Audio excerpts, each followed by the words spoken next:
Hi, I'm Emily and I'm going to show you what to do if you find an unconscious person. In an emergency situation, it is vital to be able to quickly and effectively assess a casualty. This could make all the difference.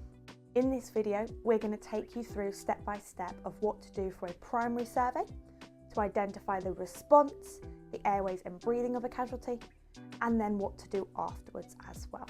Before approaching the casualty, quickly assess the area for any potential danger. Then, we check for a response. Gently shake their shoulders and ask loudly, "Are you okay?" looking for any signs of a response. If they don't respond, consider this as unresponsive. We then need to turn them over onto their back in the safest way possible, being cautious of their head. Check their airway, tilt their head back slightly whilst lifting their chin up. This helps to prevent any blockages and create an open airway. Next, lean in closely to their face. Look down the chest of the casualty to look, listen and feel for any signs of breathing. These breathing checks are vital.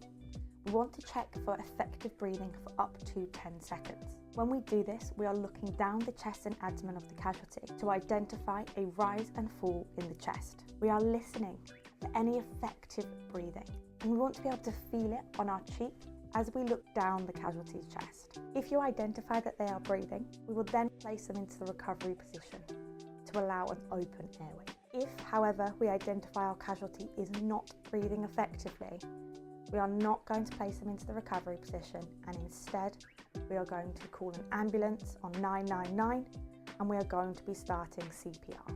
The recovery position helps to maintain an open airway whilst reducing the risk of any choking on their own vomit or other fluids if they were lying on their back. By moving the casualty into the recovery position, it is going to allow this fluid to drain safely whilst we are still able to monitor and assess airway and breathing constantly.